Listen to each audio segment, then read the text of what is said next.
Breaking news, Nigel Farage has forced an emergency debate that tore through Prime Minister Keir Starmer on the floor of the House of Commons, live and unfiltered. What unfolded at 2:47 p.m. this afternoon sent shockwaves far beyond Westminster, reverberating across two continents and, according to senior political figures, extinguishing any realistic hope of Labour surviving the next general election. What followed may well be studied for decades as the moment Britain's political establishment visibly fractured. Understanding what happened now is critical because the next 72 hours could reshape the country's future. Here is what triggered the most brutal parliamentary confrontation in modern British history. Just 3 hours earlier, Nigel Farage rose in the Commons and invoked Standing Order 24, the parliamentary equivalent of a nuclear option, forcing an immediate emergency debate on a matter deemed to be of urgent national importance. The chamber fell into stunned silence. Labour MPs froze as it became clear this was not a routine policy dispute or budgetary clash. Farage's words were stark and deliberate, calling for the House to debate the Prime Minister's fitness to govern in light of what he described as credible evidence that Sir Keir Starmer had knowingly misled Parliament over foreign interference in British immigration policy. The word knowingly lingered in the air, heavy with implication. Starmer did not retreat. Instead, he leapt to his feet and made what many observers now describe as the single worst tactical decision of his premiership. His face flushed deep red, and journalists in the press gallery noted that he appeared visibly shaken with anger. Addressing the chamber, he launched a furious personal attack, accusing the honourable gentleman from Clacton of peddling conspiracy theories and dangerous fantasies, insisting there was no evidence because no evidence existed, and branding the motion a desperate stunt from a desperate man leading a party that would never govern Britain.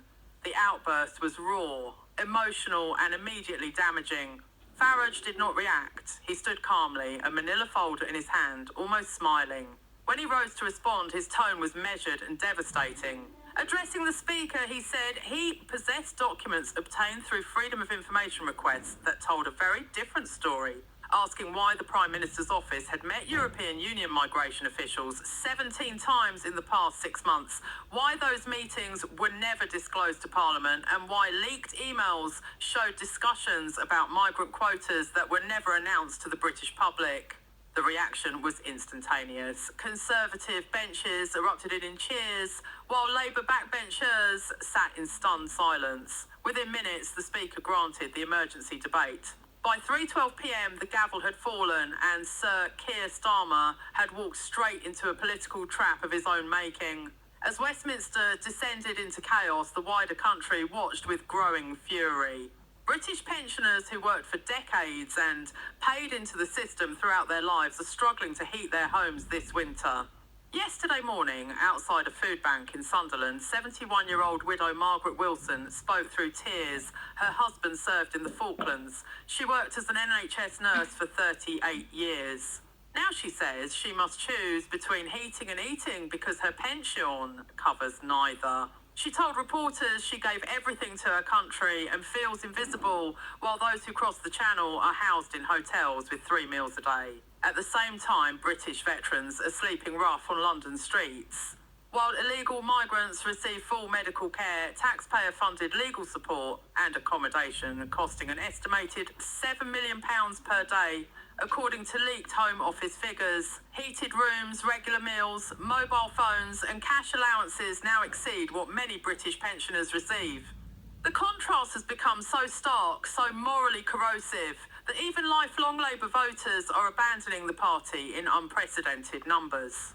A poll released this morning shows that 68% of Britons believe the government cares more about appearing compassionate to foreigners than protecting the citizens who built the nation. That is no longer a partisan argument. It reflects a broad national belief that the social contract has broken down. The anger deepens when the data is examined. Figures from the Department for Work and Pension reveal that 127,000 British pensioners applied for winter fuel payment assistance last month alone. A 340% increase on the previous year. These are people who rebuilt post-war Britain, paid taxes for decades and followed every all, only to be told there is no money to help them. Meanwhile, the Home Office quietly approved a £180 million contract for migrant accommodation in hotels across southern England. The deal was signed on November 3rd at 11:47pm, a timing critics say was designed to avoid parliamentary scrutiny. When Labour backbencher Rosie Duffield demanded answers, she was told the move was routine procurement, a description that has enraged voters who see nearly £200 million spent on hotel rooms, while elderly Britons freeze in their homes. The sense of betrayal has cut so deep that even Labour's most loyal supporters are walking away. John Patterson, a retired steelworker from Sheffield who voted Labour in every election since 1979, told Sky News he was finished with the party, saying they had forgotten who they were meant to represent. His voice cracked as he spoke, and many viewers recognised not political theatre, but genuine heartbreak from a man watching his country change beyond recognition. Then came a moment nobody anticipated. At 4:23pm, as the emergency debate raged, King Charles broke with decades of royal convention. Speaking at a reception for Commonwealth diplomats at Buckingham Palace, he was expected to offer ceremonial remarks about shared values and historic ties. Instead, according to sources present, the King departed from his prepared text, delivering words that stunned the room. He spoke of the strength of democratic institutions, resting on truth, transparency and the sacred trust between those who govern and those who are governed, warning that when that trust is compromised, the very foundations of the constitutional monarchy are placed at risk. Palace insiders later confirmed those remarks were not in the approved speech. Constitutional scholars immediately grasped the significance. Professor James Reynolds of Cambridge described it as the most pointed intervention by a British monarch since the abdication crisis, widely interpreted as a direct and devastating signal to Downing Street. The consequences were swift and severe. By 5:30pm, the pound had fallen 1.8% against the dollar, and £2.3 billion had been wiped from the FTSE 100 in a single session. Investors reacted not to political drama, but to instability, and Britain suddenly looked fragile. Inside the Labour Party, internal divisions erupted into open conflict. A WhatsApp group known as Labour Future exploded with hundreds of messages in under 2 hours, with leaked screenshots showing MPs using words such as catastrophic, finished, and leadership challenge. Former Home Secretary Yvette Cooper, previously loyal through every controversy, reportedly sent a private message that became public, stating bluntly that the situation could no longer be defended.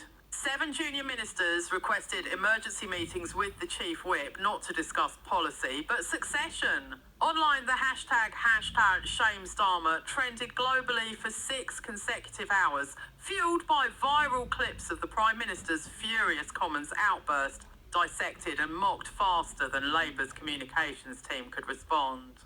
By early evening, protests erupted across Manchester, Birmingham and Newcastle. Thousands gathered, many elderly, many veterans, waving Union Jacks and demanding accountability. Police estimated more than 12,000 people assembled in Manchester alone by 7pm. These were not organised demonstrations by political parties, but spontaneous gatherings of ordinary citizens, a clear sign that public anger had moved beyond any politician's control. International reaction soon followed. At 6:15pm, French President Emmanuel Macron told France 24 that while France values its relationship with Britain, it needs partners who can speak with one voice and honour their commitments, a diplomatic rebuke that left little room for interpretation. In Brussels, the European Commission issued a statement noting developments in London with concern and expressing hope for a swift resolution. Language widely understood as a warning. Even Washington weighed in, with a senior US State Department official telling Reuters that the Biden administration was monitoring events closely and expected Britain to resolve its internal political challenges quickly. For a country long associated with constitutional stability, being admonished by allies marked a profound humiliation. Inside number 10, sources describe an atmosphere of near total panic. Shouting matches echo through corridors, and Deputy Prime Minister Angela Rayner is reported to have slammed a door so hard during an argument with Starmer that security staff feared something had broken. Chancellor Rachel Reeves was overheard telling aides the situation amounted to political suicide and that someone needed to stop the collapse before nothing was left to save. WhatsApp groups titled Plan B and Emergency Cabinet began circulating scenarios that would have been unthinkable just 2 days earlier. The question now is not whether Labour will move against its leader, but when. Senior figures normally loyal to Starmer have gone silent, with Foreign Secretary David Lammy cancelling scheduled television appearances amid reports he is drafting a resignation letter. As Sir Keir Starmer left the Commons chamber, witnesses said he looked utterly broken, his hands trembling and his composure gone.